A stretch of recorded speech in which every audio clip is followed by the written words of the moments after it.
నమస్తే, welcome to Telugu రాజ్యం. నేను మీరామ్. పెన్ని నాని గారు నిన్న ప్రెస్ మీట్లో మాట్లాడినటువంటి తాత్పర్యం, అట్ ద సేమ్ టైం ఆయన మాట్లాడుతుండగానే పార్టీ యొక్క ప్లీనరీ గురించి, జగన్మోహన్ రెడ్డి గారి పాదయాత్ర గురించి కూడా వ్యాఖ్యానించారు. ఓవరాల్గా ఈ అంశం గురించి ఫర్దర్ స్టెప్స్ ఎలా ఉంటాయనే అంశం గురించి మనతో మాట్లాడడానికి పొలిటికల్ అనలిస్ట్ కేఎస్ ప్రసాద్ గారు ఉన్నారు. ఆయనతో చర్చిద్దాం. నమస్తే అండి. నమస్తే అండి. ఆయన మాట్లాడిన దానికి వెరీ పవర్ఫుల్గా, నేనైతే కొంచెం ఫైర్గా మాట్లాడాడు ఆయన. సో అఫీషియల్గా అనౌన్స్ చేశారు ఇదివరకే పాదయాత్ర ఉండబోతోందని. దీని తాలూకు రెప్లికేషన్స్ ఎలా ఉండబోతున్నాయి అంటే మీరు చూడవలసిన కోణం ఏంటంటే, జగన్మోహన్ రెడ్డి గారి రీసెంట్ పాస్ట్ డెవలప్మెంట్స్ అన్నది చూస్తే, నియంత్రించబడ్డ జగన్మోహన్ రెడ్డి గతంలో ఎలా ఒకటి తెల్లవారుజామున యదమో వేసుకొని వాడు వెళ్ళివాడు. ఆ దరిద్రుడి వలన అతనికి జనబాహుల్యాల్లో జరుగుతున్న విషయాలు ఎక్కడ తెలిసేవి కాదు, తెలియనిచ్చేవారు కాదు. తెలియనివ్వకుండా ఆయనతో ఏంటంటే ప్రతిదీ క్యారీ ఆన్ అన్నదానికి తోడు ఈ దిక్కుమాల అయిపోయాక రషీగాడు ఒకడు, ఇంగ్లీష్ బుడతకిచ్చిగాడు. ఆ ఇంగ్లీష్లో మాట్లాడుతూ ఓవర్ యాక్షన్లతో అతనికి ప్రజా సమస్యలు, అసలు జనసేన పార్టీ మీద దిక్కుమాల రాతలతోనే టైం వేస్ట్ చేశారు వాళ్ళు. దీనికన్నా ముఖ్యంగా అసలు వైఎస్ఆర్సీపీ జగన్మోహన్ రెడ్డి స్లోగనే జన కోసం జగన్, జగనే జనం. ఇలాంటి స్లోగన్స్ ఉన్న పార్టీ సడన్గా జనానికి జగన్మోహన్ రెడ్డికి గ్యాప్ వచ్చింది.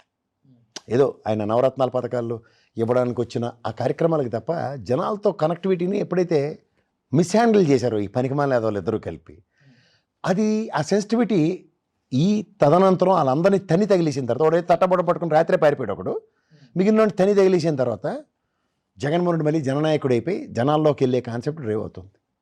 దీని కాన్సిక్వెన్సెస్ మీరు గమనించగలిగితే ప్రభుత్వంలో కంటిన్యూస్గా చలనం వస్తూనే ఉంది. మన ట్రోప్ ఛార్జీలు చేసిన వెంటనే ఆగాడు, తర్వాత మళ్ళీ ఈ నెల నుంచి బాధడానికి సిద్ధం అవుతున్నారు.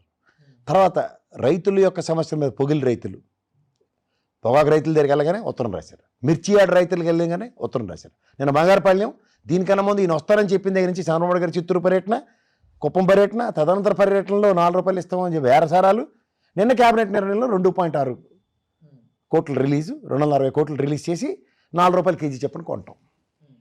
సో జగన్మోహన్ రెడ్డి అనే వ్యక్తి ప్రజల తరఫున ప్రజల్లోకి వచ్చి నిలబడుతుంటే, అంటే వీళ్ళు అపోజిషన్ ఇవ్వం, అపోజిషన్ స్టేటస్ లేదు, ఇలాంటివన్నీ చెప్పుకుంటూ కాలక్షేపం చేసే దగ్గర నిరంతరం ప్రజల్లోకి ఎప్పుడైతే వస్తున్నాడో ప్రభుత్వంలో చలనం స్టార్ట్ అయింది.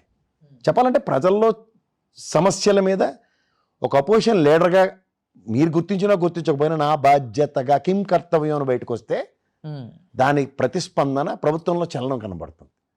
ప్రభుత్వంలో చలనం కనిపించే దగ్గర ఏ పని అయినా సరే ముందుండి చేసుకోవడానికి తను తన ప్రజలు at the cost of his లైఫే వెళ్తున్నాడు చెప్పాలంటే. ఎందుకంటే నేను బంగారుపాళ్యంలో అతన్ని చుట్టుముట్టిన రైతులు, పోలీసులు, Z+ కేటగిరీ అంటే 54 నుంచి 58 మంది బేర్ మినిమం ఆయనకి సరౌండింగ్ ఉండాలి రోప్ పార్టీలో. గౌరవ ఎస్పీ గారు ఆయన్ని నియంత్రించి జీప్లోనే కూర్చోపెట్టి పంపించిన ఉదంతంలో నేనైతే ఎక్స్పెక్ట్ చేశాను గ్యారంటీగా ఈసారి ఆయన సెక్యూరిటీతోనే ఆయన ప్రయాణం ఉంటుందని. బట్ అక్కడ ఒక్క మనిషి, ఒక్క పోలీస్ కానిస్టేబుల్ కనబడితే ఒట్టు మీరు బంగారుపాళ్యం మార్కెట్ యార్డ్లో. సో ఇలాంటి సెక్యూరిటీ థ్రెట్లు ఉన్న దగ్గర అతను తన ప్రొటెక్షన్ కోసం ఏర్పాటు చేసుకోవడం, లేదా పొద్దున కోర్టు డైరెక్షన్ వచ్చిన తర్వాత పాదయాత్ర అన్న కాన్సెప్ట్ కన్నా నిన్న పేర్ని నాని గారు ఓ బ్రహ్మాండమైన మాట మాట్లాడారు. దగ్గరలో ప్లేనరీ ఉంటుంది, ఉదాహరణకి మహానాడు, ఇలాంటివన్నీ మీరు గమనిస్తే వాళ్ళ పార్టీ క్యాడర్ మీ పిలుపు కోసం ఎదురు చూస్తున్నాం అని చైతన్యవంతంగా స్వచ్ఛందంగా తరలొచ్చిన ఒంగోలు మహానాడు ఒకసారి కనుక తెలుగుదేశం పరంగా రీకలెక్ట్ చేసుకుంటే పిలుపు కోసం అర్రులు చేస్తున్నాం. గతంలో సిద్ధం సభలు ఇట్లన్నిటి సారాంశం ఇప్పుడు రీసెంట్ పాస్ట్లో జగన్మోహన్ రెడ్డి చుట్టూ ఆకర్షితులయ్యే ప్రజలు కనబడుతున్న దగ్గర వీళ్ళు ప్లేనరీ కనుక పెడితే నాయకులు, కార్యకర్తలు, ప్రజలు స్వచ్ఛందంగా తరలొచ్చే ఆ ప్లేనరీ నా భూతో నా భవిష్యత్తు అవ్వబోతుంది. ఆ కాన్సెప్టు నిన్న పేర్నేని గారు మాట్లాడింది. దీనికన్నా ఆయన దగ్గరలో 10,000 గ్రామాల పైచిలుక జగన్మోహన్ రెడ్డి పాదయాత్రలో సందర్శన అన్న దగ్గర నాడు నేడు స్కూళ్ళు పరివర్తన చేసిన జగన్మోహన్ రెడ్డికి ఖచ్చితంగా అత దగ్గరలో మళ్ళీ ప్రజా సమస్యలు, ప్రజలకి ఏం చేసిందో ప్రభుత్వం అతనికి ఆకలించుకుని రాబోయే రోజుల్లో తన ప్రభుత్వ స్థాపన అన్నప్పుడు ఆనాటి రాజశేఖర రెడ్డి అయినా ఈసారి జగన్మోహన్ రెడ్డి అయినా ప్రజల సమస్యలకి సొల్యూషన్ ప్రాస్పెక్ట్లో డ్రైవ్ అయ్యే నేపథ్యాలే ఉన్నాయి. అంచేత పాదయాత్ర అనే దగ్గర ఎప్పుడైతే తన సంకల్పం ప్రజా యొక్క సమస్యల మీద చిత్తశుద్ధి చాటుకునే పాదయాత్ర కిందే అభివర్ణించాలి. ఎందుకంటే పాదయాత్ర సారాంశాలు ప్రభుత్వ స్థాపనలు జరిగాయి, ఆఖరికి లోకేష్ పాదయాత్రతో కూడా. సో ప్రభుత్వ స్థాపనలకి బెంచ్ మార్క్ అయిన పాదయాత్రలు నిలువరిస్తారా, నిరోధిస్తారా, ఏం చేసినా సరే ఆగదు, తగదు, అదైతే వాస్తవం. అది లాస్ట్ 1 year ఉండొచ్చు, లాస్ట్ 2 years తర్వాత అన్న మాట అది గ్యారంటీగా ఇప్పుడున్న ఫస్ట్ ఇయర్ కంప్లీట్ 2 years తర్వాత అంటే గ్యారంటీగా 3rd year నుంచి స్టార్ట్ అవుతుంది అన్నది. 2 years ఎఫెక్టు 10,000 గ్రామాలంటే 2 సంవత్సరాలు డిజైన్ చేసుకుని తిరిగితే ఊహకందని పరిణామాలు. అందులో కృష్ణా గుంటూరు జిల్లాల్లో కొత్త నాయకత్వానికి ఆల్మోస్ట్ వెతుకులాట స్టార్ట్ అయింది. లా అండ్ ఆర్డర్ ప్రాబ్లమ్స్ ఎలా ఉంటాయి sir? Law and order problems ఎందుకుంటే లా అండ్ ప్రాబ్లం రేపు ఆయనకి గౌరవ హైకోర్టు నుంచి డైరెక్షన్ వస్తే law and order problem impossible to next. Z+ category ఉంది. ఈ మధ్యలో ఏమైనా కేంద్ర ప్రభుత్వం ఎనర్జీ కమాండోస్ ఇచ్చినా నేనైతే ఆశ్చర్యపడను. సో అప్పుడు గ్యారంటీగా అతని పాదయాత్ర చాలా సుగమం అవుతుంది. రెండోది, కృష్ణా గుంటూరు జిల్లాల్లో ఆయన ఎప్పుడైతే కొత్త నాయకుల కోసం కాపు కమ్మ సామాజిక వర్గాల నుంచి ఎదురు చూస్తుంటే గ్యారంటీగా పెమ్మసాని గారు అండ్ కృష్ణదేవరాయలు గారు సముచిత స్థానాలు. ఈ ఎక్స్పెరిమెంట్ వైఎస్ఆర్సీపీ కనుక మీరు ఆద్యంతం గమనించగలిగితే తెలుగుదేశం నుంచి పారాచూట్ వేసుకొచ్చిన బ్యాచ్ల వలన ఒక పైసా ఉపయోగం కరగట్లేదు వైఎస్ఆర్సీపీకి. అంత క్రెడిబిలిటీ ఉన్న కొడాలి నాని కూడా ఈసారి ఓటమి చూస్తే ఈ వంశీ, యార్లగడ్డ అండ్ ఈ కృష్ణప్రసాద్ గారు ముగ్గురిని 3 నియోజకవర్గాలు మీరు ఆద్యంతం గమనించగలిగితే ఇంక్లూడింగ్ కృష్ణదేవరాయలు గారిని ఈ 4 సామాజిక వర్గాలు ఇట్నుంచి అటు వెళ్ళినా సస్టైన్ అవుతున్నాయి. యార్లగడ్డ గారికి తెలుగుదేశం ఆచ్ఛేదనతో గెలుచుకోగలిగాడు. ఇదే యార్లగడ్డ వైఎస్ఆర్సీపీలో ఉంటే ఓటమి. అంత 151 గెలిచిన దగ్గర కూడా దిక్కులేదు.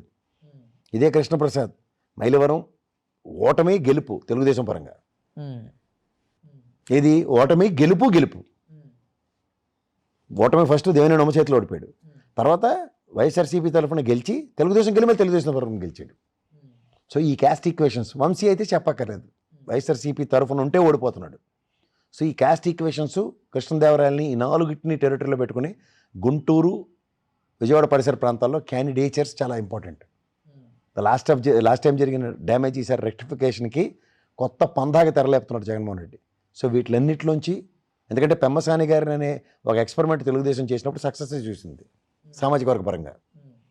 సో ఈ బెల్ట్ని సస్టైన్ చేసుకోవాలంటే 2 జిల్లాలు చాలా ఇంపార్టెంట్, కృష్ణా గుంటూరు అండ్ ఉభయ గోదావరి జిల్లాలో కాపు సామాజిక వర్గం వైటల్ రోల్ ఎలా ప్లే చేస్తుందానికి ఒక రాజకీయ చతురత కావాలి జగన్మోహన్ రెడ్డికి. పెద్దలు బొత్స సత్యనారాయణ గారు, ఇప్పుడున్న పేర్నేని గారు, ఇలాంటి వాళ్ళందరితోనూ రాజకీయ రణరంగానికి ఖచ్చితమైన చతురత ప్రదర్శించే నేపథ్యానికి తెరలేపుకోగలగాలి. సో ఈ డైమెన్షన్స్ అన్నింటిలోనూ పార్టీ క్షేత్రస్థాయిలో పనిచేయడం స్టార్ట్ అయితే జరగబోయే పరిణామాలు యువతలో సిద్ధంగా ఉన్నారా లేదన్నది మాత్రం ప్రశ్న కింద మిగులుతుంది. అంటే ఇప్పుడు జగన్మోహన్ రెడ్డి గారు పుష్ చేస్తేనే ఈ పనులన్నీ అవుతున్నాయంటే ఏంటి సార్ కూటమి వైఫల్యం ఇక్కడ? అలా కాదు కదా, కూటమి ప్రతిస్పందన లేకుండా సంవత్సరం పాటు జగన్మోహన్ రెడ్డిని ఆడిపోసుకోవడానికి కూర్చుంది. సో ఎప్పుడైతే ప్రజా సమస్యల పట్ల, రైతు సమస్యల పట్ల ప్రతిస్పందిస్తున్న జగన్మోహన్ రెడ్డి, వాళ్ళు ఏమనుకున్నారంటే జగన్మోహన్ రెడ్డికి అపోజిషన్ స్టేటస్ ఇవ్వలేదు కాబట్టి, అపోజిషన్ లేడు కాబట్టి we can do certain things అనుకున్న దగ్గర ఐఎమ్ దేర్ అని మళ్ళీ ప్రతిసారి ప్రజల్లోకి వచ్చి చూపిస్తున్నాడు. దానికి ఖచ్చితంగా ప్రభుత్వంలో చేతన వస్తుంది. ఆ చేతన రెసిప్రోకేటివ్ యాటిట్యూడ్తో ఉత్తర ప్రత్యుత్తరాల సమన్వయంతో అట్లీస్ట్ ప్రభుత్వం నుంచి 240 కోట్లు నేను ఖజానా నుంచి తీయించగలిగాడు మామిడికాయ రైతుల పట్ల. Credit goes to Jaganmohan Reddy. అంటే నేను క్రెడిట్ ఇచ్చుకునేది ఏం లేదు, రైతు సమస్యని అడ్రస్ చేశారు, దానికి ఒక ₹4 సొల్యూషన్ కనబడింది.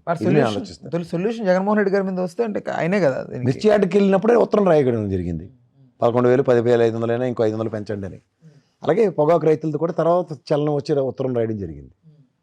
దానికి ఎక్స్క్యూజ్ అంటే బేళ్ళు తొక్కేశారు, మార్కెట్ యార్డ్ అంతా చిన్న బెన్నం అయిందని, రాక్షస పాలన, ఇవన్నీ జరుగుతున్న narratives is totally different. Large and broader ప్రాస్పెక్ట్లో కనబడేది ఏంటంటే ప్రతిస్పందించిన ప్రభుత్వం, దానికి ఒక ప్రొయాక్టివ్నెస్ ప్రదర్శించిన జగన్మోహన్ రెడ్డి, ఇదే కనబడుతుంది. Right, okay, thank you sir, thank you. Hello, Telugu రాజ్యం ఛానల్ చూస్తున్నారా? సామాజిక, రాజకీయ, జీవన చిత్రణే తెలుగు రాజ్యం. అతిశయోక్తులు, అసత్యాలు ఉండవు. రాజకీయ కోణం కాదు, ప్రజా కోణమే కొలబద్ద. తెలుగు రాజ్యం వీక్షణ మీ ఉత్తమ అభిరుచికి నిదర్శనం.